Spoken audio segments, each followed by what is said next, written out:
Starting in verse 1, it says, "In the days when the judges ruled, there was a famine in the land, and a man of Bethlehem in Judah went to sojourn in the country of Moab, and he and his wife was there with their 2 sons." So, as I said, this is around the time of the judges, and I don't know if you know this, but things are not really good at this time. In fact, they're so bad that the people of Israel are wanting a king like everybody else has, rather than making God their king and following His ways. Not only this, but they're so out of control that God calls judges to speak into the lives of the people.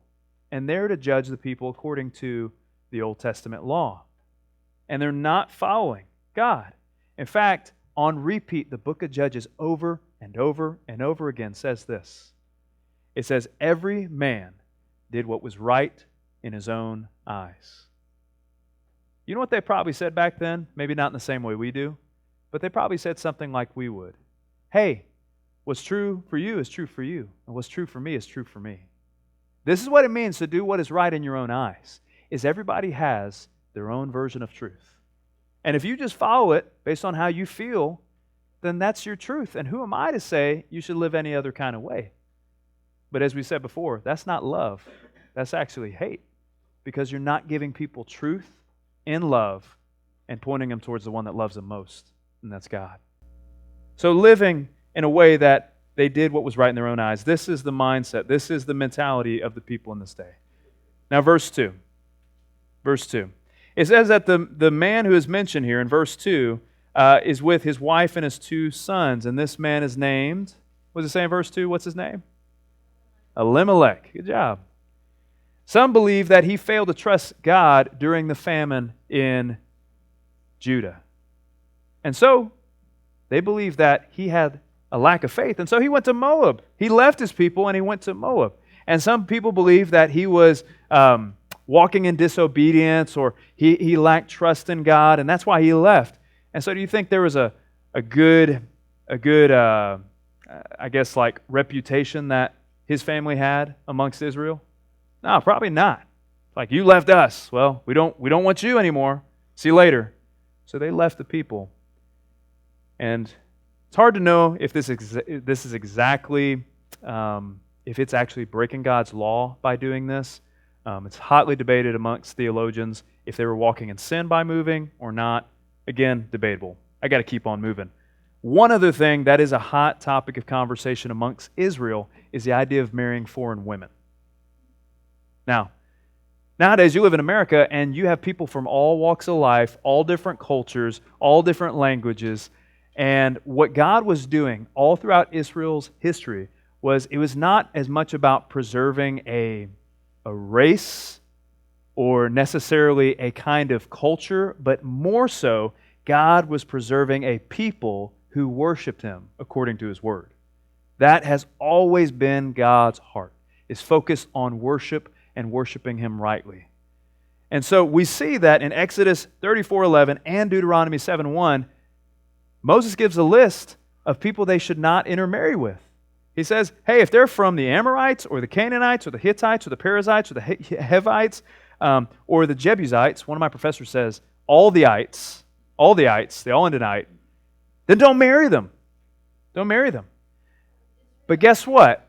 I bet you Elimelech was probably like, hey, I didn't see Moab in that list. And that's probably the mindset he was working under. He's like, hey, I see a loophole here. I can go to Moab and I can go live there. Meanwhile, Moab still worships foreign gods.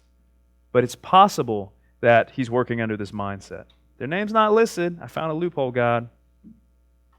Now, something that we'll explore a little bit further on is the fact that God is a God of the nations. In fact, as you read throughout Scripture, you'll see that God wanted Israel to invite the nations in, to familiarize them with who God is, that God is a God of all people, and that God's law is for all people. It's not just exclusive to Israel, but Israel was to be a model of how to live. And as people, the sojourners, those that traveled through, familiarize themselves with Israel, they would know God. They would know God based on how people live. Because think about this. In our day and age, one of the biggest reasons why people leave the church is not primarily about God. What is it primarily about? It's about the people, right? And so God's heart has been for Israel to model what it looks like to worship God and to know Him. And this is what He has always desired. And we'll see all throughout Israel's history, God has brought people in from different backgrounds, from different walks of life, with different sin struggles. You even have Rahab in Jesus' lineage, a woman who is known as a what? A prostitute. Yeah, to show that God is a God of people, no matter how far they are, He's calling them in. Not to keep them where they are, but to call them to forsake all the ways of their former life and to follow Him fully. Now go with me. Verse 2 says the man's name was, what is it? Elimelech, and his name means, my God is king. And the name of his wife is Naomi, which means pleasant. And the name of the two sons, get this, Mahlon, which means sickly, and Chilion, which means wasting away. A little foreshadowing? I think so. They were Ephrathites from Bethlehem in Judah, and they went into the country of Moab and remained there. But Elimelech, the husband of Naomi, died. That's it for him. And she was left with her two sons. So guess what? There's still a chance. Her lineage will continue on. She'll be cared for, but keep reading. These took Moabite wives, and the name of one was Orpah, and the name of the other Ruth. And they lived there about 10 years, verse 5, and both Mahlon and Chilion died. Well, there goes that chance. So that the women were left without the two sons and her husband. So things are not going well for Naomi, right? What's happened so far? Husband died, and her sons died. And what's going on right now that's really, really difficult? There's a famine. So not an easy time to be living in. Verse 6. It says, then she arose with her daughters-in-law and returned to the country of Moab. For she had heard in the fields of Moab that the Lord had visited His people and given them food. So she set out from the place where she was with her two daughters-in-law. And they went on the way to return to the land of Judah. But Naomi said to her two daughters-in-law, go, reach out, each of you, to her mother's house. May the Lord deal kindly with you, as you have dealt with the dead and with me. The Lord grant you that you may find rest, each of you in the house of her husband. And then she kissed them, and they lifted up their voices, and they wept. And they said to her, no, we're going to return to you with your people. But Naomi said, no, turn back, my daughters. Why would you go with me? I yet have sons in my womb? Do I yet have sons in my womb that they may become your husbands? Yeah, track with her real quick. This sounds crazy, and she knows it sounds crazy. Turn back, my daughters, go your way, for I'm too old to have a husband. If I should say that I have hope, even if I should have a husband this night, and if I should bear sons, would you therefore wait till they're grown?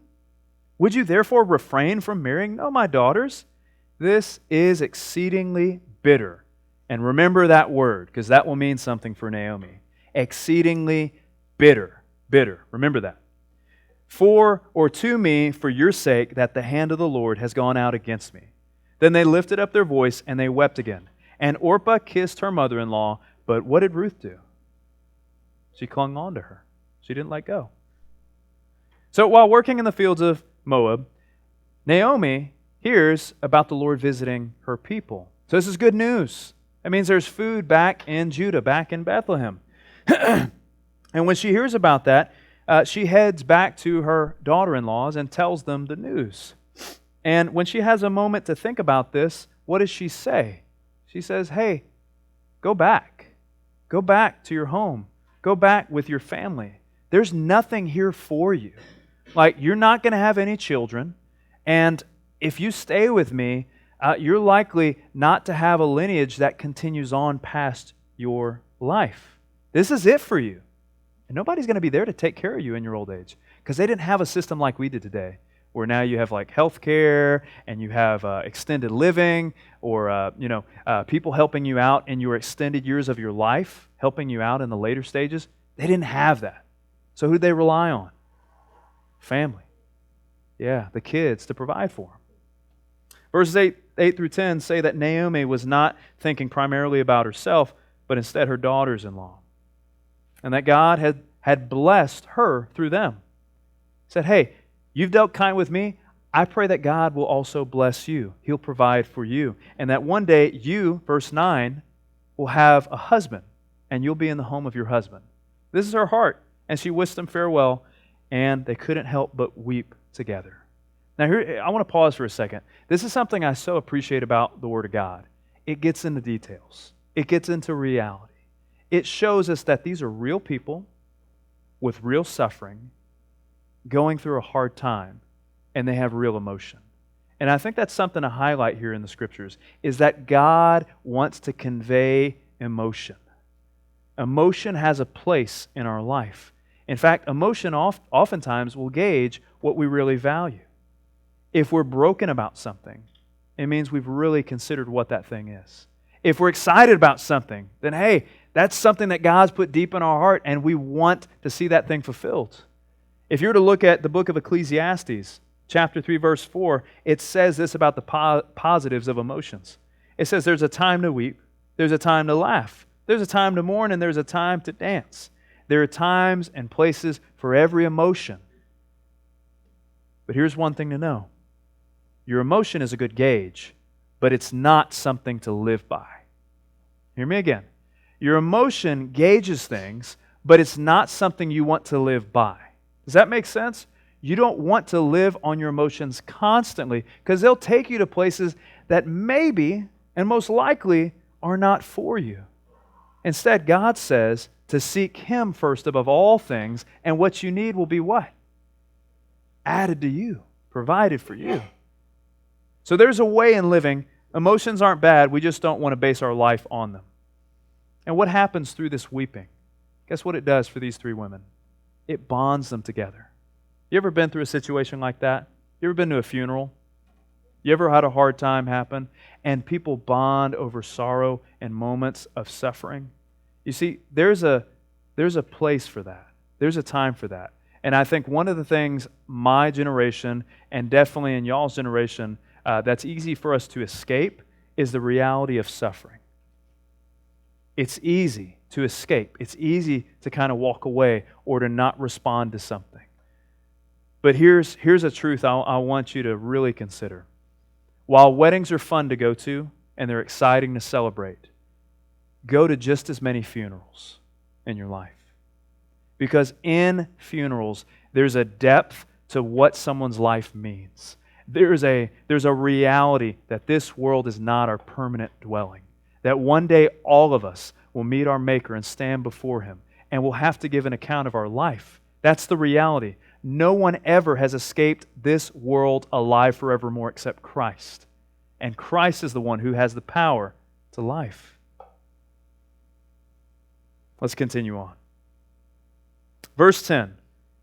Orpah and Ruth, what do they respond with? Naomi's like, no, go home. And what do they say? No, we're going to go with you. We're going to go with you.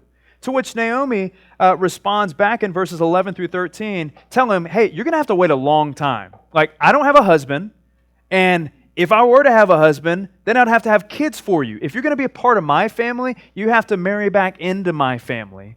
And you would have to wait, and this sounds so obscure, and she's making a point with it, that you would have to wait for my kids, who would be babies, to grow into young men for you to continue to stay with me. And she's making a point here. It's absurd for them to stay with Naomi. And so what does Orpah do? Mwah! She kisses Naomi goodbye, and she goes back home. Meanwhile, Ruth clings on to Naomi. Ruth can't let go because God is doing something in her heart. And I think one of the most memorable verses in the book of Ruth is what Ruth says to Naomi. She says here, actually it may be further down. Let's hold on to that. One of the most meaningful verses comes up soon. But before I get to that, here's what Ruth would have to do. Ruth would have to sacrifice. What would she sacrifice? Well, she sacrifices everything, the uncertainty of even making it back to Bethlehem. It's 50 to 60 miles on foot away. That's a long time out in the desert to go back home, or rather to go to Naomi's home. And in addition to that, there's no chance. I mean, there's no certainty, rather, that she'd even have a husband for sure. There's no even certainty there that she would have children. There's a lot of uncertainties, but she is risking it because she believes and she trusts, and we'll see there in verse 15. Go there with me. We see that there's a deep trust and a working which God is doing in her heart. It says, and she said, see, your sister-in-law has gone back to her people and to her gods. Return after your sister-in-law. But Ruth says, do not urge me to leave you or return from following you. Here's that line that I was mentioning. For where you go, I'll go, and where you lodge, I will lodge. For your people will be my people, and your God will be my God. For where you die, I'll die, and there I will be buried. May the Lord do so to me, more also, if anything but death parts me from you. And when Naomi saw that she was determined to go with her, guess what she did? She didn't put up a fight. She said no more.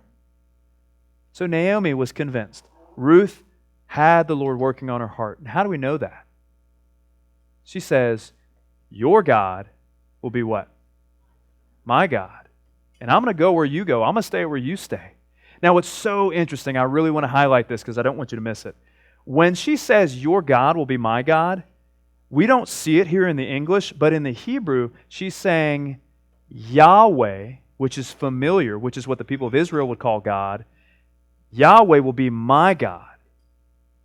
The one you know, the one you're acquainted with, the one I've heard about, I've gotten to know Him and I believe Him and I trust Him.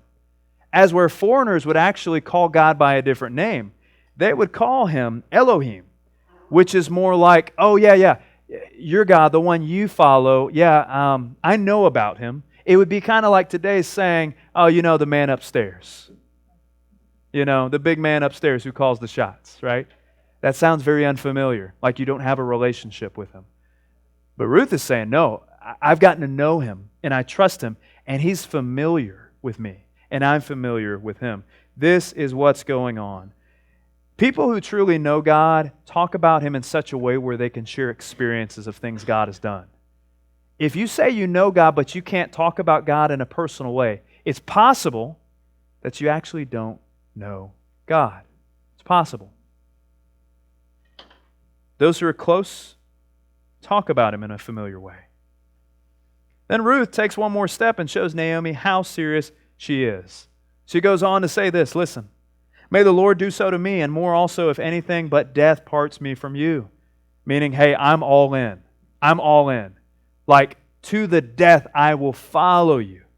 That this friendship is so secure that she's like, hey, I'm following you to the very end. And verse 18, when Naomi saw this, she's like, all right, hey, I get it. You're serious about this. I love what this commentary says. Broadman Bible commentary, which I looked at quite a bit in studying for tonight, says this. I love this statement. Hear it. It says, human kindness and selfless devotion would not be controlled by racial prejudice. Neither could the grace of God be limited by geography, ethnicity, or the borders of Israel. I love that. It's showing that though Ruth is a Moabite, and though Naomi is an Israelite, their differences would not keep them apart. And I think this is something in a day and age where so many people are disunified, where there's heated tension and issues between racial groups and cultural groups, and even right now there's a war going on in Israel. This is something we need to hear, is that because of what God does, people can be unified. Though they're different, they can have one and the most very important thing in common, and that's their love for God. God does this. Verses 19 through 22. Go with me. It says, so the two of them went on till they came where? To Bethlehem. And when they came to Bethlehem, the whole town was stirred because of them. And the women said, is this Naomi? And she said to them, do not call me Naomi, which I don't know if you remember this. What does Naomi mean? Pleasant. Pleasant. But she says, call me Mara. Bingo. Mara means bitter. She said that earlier. Mara means bitter. For the Almighty has dealt very bitterly with me. I went away full, and the Lord has brought me back empty. Why call me Naomi when the Lord testified against me, and the Almighty brought calamity upon me? So Naomi returned, and Ruth the Moabite, her daughter-in-law, with her, who returned from the country of Moab. And they came to Bethlehem at the beginning of the barley harvest. Verse 19. Yeah, real quick.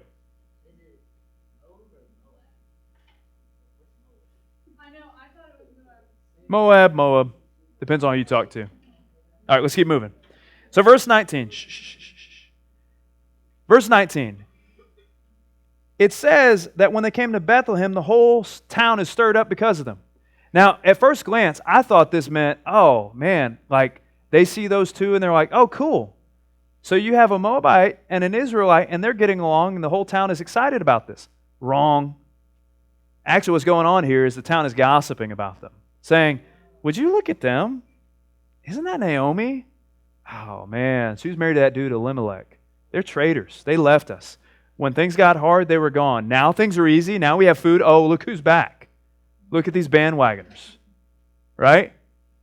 And, oh, do you see Ruth? Do you see what she's wearing? Is she a Moabite? Do they even know God? These are all the things they're saying about Ruth and Naomi. And notice, she's being oppressed by her people, but what does Naomi do to herself? Verses 20 through 21. She also talks bad about herself. She also believes the lies about herself. She beats herself down. She doesn't have a God-like view of herself. She says, don't call me Naomi, pleasant. Call me Mara, which means bitter. For guess what? God has dealt unfairly with me, bitterly with me. God's taken everything from me. And I want you to hear this. We've all been there where you've gone through some hardship, some tragedy. And guess what? We have all accused God of something that He has not done. We've all been there. God took this person from me. How could God do this to me? God is wrong. He took this. He took that. He can't do this. This is not right. And this is the way Naomi feels. She's accusing God and saying God is unfair. And God's dealt with her unfairly. And it's so important to be reminded of this truth. In Romans 5:12. Romans 5:12 says this. Therefore, just as sin came into the world through one man, and death through sin, so death spread to all men because all sin. Now, why do I read that? It's because sin has affected everyone and everything. Oftentimes, what happens in a broken world is that brokenness comes your way. Tragedy comes your way. It's not always. In fact, many times it is not God giving you consequence for some particular sin in your life. And notice, what we don't need to do is ever assume someone's suffering because of a particular sin. Now, are there times where people suffer because of their sin? Yeah. But the worst thing we can do, is assume that someone's suffering because of some sin in their life. What can you do? What should you do? Well, the best thing you can do is get to know their situation, is have a conversation with them. The disciples try to do this. In fact, if you were to read back in John 9, 1 through 3, you'd see the disciples ask Jesus a question. It says, as he passed by, Jesus saw a blind man who is blind from birth. And his disciples asked him, hey, Rabbi, who sinned, this man or his parents? Jesus said, it was not that this man sinned or his parents, but that the work of God might be displayed in him. What is Jesus saying? He's saying, hey, the reason that he was born blind was not some sin of his own, nor was it directly the sin of his parents, but rather in this broken world, God might be glorified and ultimately in the healing of this man. God uses broken and lowly and things of this world to shame the wise by showing that God doesn't need our talents and abilities. He doesn't need the status of some celebrity. He doesn't need what we have to offer. Instead, God does just fine by himself with very little to nothing. In fact, that's how everything came about. The theological word is ex nihilo. God started with nothing and out of nothing spoke everything into existence. He doesn't need it. God doesn't need us, and yet He desires us to serve Him. That's beautiful. That's beautiful. And the same is true here. God took a man who was blind, and he got glory. And that man became a man who is formerly the one who is born blind, because God restored his sight. You see, suffering happens to us all. And the best thing we can do is go up to someone and know their story, know where they come from, and know that God can use even brokenness, even sin, even waywardness to redeem them and bring them closer to Him. And this is God's heart. Verse 22. So Naomi returned, and Ruth the Moabite, her daughter-in-law, with her, who returned from the country of Moab, and they came to Bethlehem at the beginning of the barley harvest. But listen to me, hear me. Guys, at the back of the room, there's a couple of adult leaders. And I don't want you to miss this, because there is no way that every week, week after week after week, that we don't have problems we need to get prayer for. There's no way. All of us go through something, whether it's drama at school, bullying, being outcasted by somebody else, feeling a certain way about yourself, and there is no way you can go week after week without acknowledging that truth, that you need prayer. Look, guys, you don't have to hold it together and act like you got it okay. Like, everything's all right, I'm just going to hold on real tight, and it's going to be okay. You don't have to do that, guys. Like, you really don't. It's okay to say, I'm not okay. I've been trying to hold it together and act like I'm the perfect Christian. But listen, you don't have to do that. And this is a time for not only the unbeliever, but the believer to say, I would love prayer. I would love somebody to pray for me. I'm trying to hold it together. I'm trying. But I just need somebody to pray for me. So with that, let's bow our heads, let's go to the Lord, and let's offer up this time to Him.